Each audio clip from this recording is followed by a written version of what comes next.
Train का वो सफ़र तो मेरी जान ही ले लेता। लेखिका सरोज वर्मा, कमल जी। बात उस समय की है जब मैं 20 साल का था। मैं अपने ननिहाल गया था। नाना और नानी ही बस गांव में रहते थे। मामा जी अपने परिवार के साथ बेंगलोर में रहते थे। मुझे नानी की बहुत याद आ रही थी, इसलिए मैंने माँ से कहा तो माँ बोली कि तुम जाकर नानी से मिल आओ। मैं नानी के घर पहुंचा और 1 हफ्ते तक उन दोनों के साथ रहा। फिर लौटने का समय आ गया तो गांव से मैंने तांगा पकड़ा और रेलवे स्टेशन की ओर चल दिया। गांव से रेलवे स्टेशन कम से कम 5 किलोमीटर पर होगा। रास्ते में थोड़ा सुनसान सा रास्ता पड़ता था। सड़क के दोनों ओर लंबे लंबे पेड़ भी पड़ते थे। नाना नानी की उम्र ज़्यादा हो चुकी थी, इसलिए नाना जी मुझे स्टेशन तक छोड़ने नहीं आ सकते थे। फिर मेरी ट्रेन भी 1 बजे की थी। इतनी रात को मैंने अकेले जाना ही ठीक समझा। बगल में तांगे वाले मिर्ज़ा साहब रहते थे। उन्हीं से नाना जी ने रात को स्टेशन छोड़कर आने को कहा था। उनके साथ मैं अकेला ही तांगे में बैठकर स्टेशन की ओर चल पड़ा। रात में कुछ अंधेरा सा था। मैं तांगे के पीछे की सीट की ओर बैठा था। तभी मुझे लगा कि लाल साड़ी में घूंघट ओढ़े कोई दुल्हन चली आ रही है।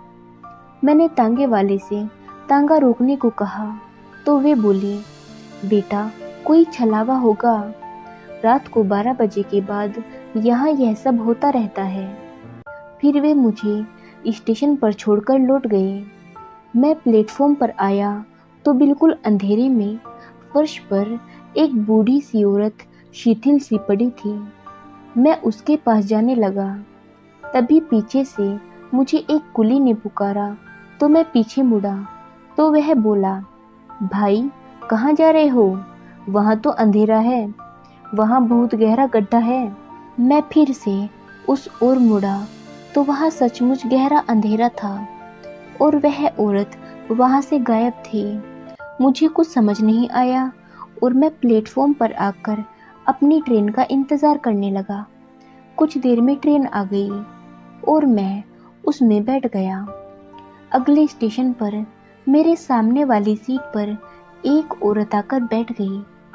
उसने कंबल से अपने आप को चारों ओर से छुपा रखा था। केवल उसकी आंखें ही दिख रही थी। ऐसी भयानक गर्मी में कंबल ओढ़े सी वह। मुझे बहुत अजीब सा लगा। रात होने की वजह से सब सो रहे थे, इसलिए उस औरत को केवल मैं ही देख पा रहा था। फिर कुछ देर बाद मेरी आंखें झपकने लगी, लेकिन वह औरत मुझे ही घूरे जा रही थी। फिर मैं सो गया। करीब रात को 2:30 बजे के लगभग मुझे बहुत तेज बदबू आई और उस बदबू ने मुझे जगा दिया। मेरे जागने के बाद वह बदबू अचानक से गायब भी हो गई। वह औरत अब भी मुझे घूर रही थी। मैं फिर सो गया, लेकिन कुछ देर बाद मुझे ऐसा लगा कि किसी ने मुझे मेरे बाल पकड़कर जगाया हो। मैं जाग उठा तो देखा कि वह औरत अपनी सीट पर नहीं है। मैं उठा और देखा कि वह दरवाजे के पास खड़ी है। मैंने सोचा यह यहाँ क्या कर रही है, लेकिन तभी उसने अपनी गर्दन दरवाजे से बाहर की ओर निकाली, फिर जोर से दरवाज़ा बंद कर दिया। उसकी गर्दन कट कर बाहर गिर गई और उसका धड़ ट्रेन की फर्श पर पड़ा तड़प रहा था।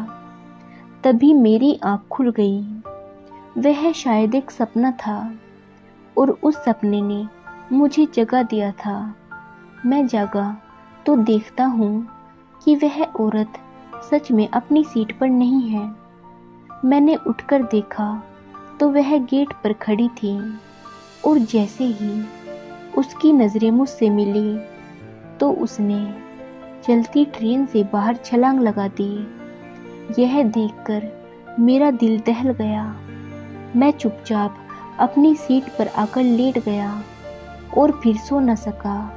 भयानक रात, और वह मुझे अब भी याद आती है तो मैं सिहर उठता हूँ। आशा करती हूँ कि यह कहानी आपको पसंद आई होगी। इस कहानी पर आपकी क्या राय है हमें कमेंट करके ज़रूर बताएं।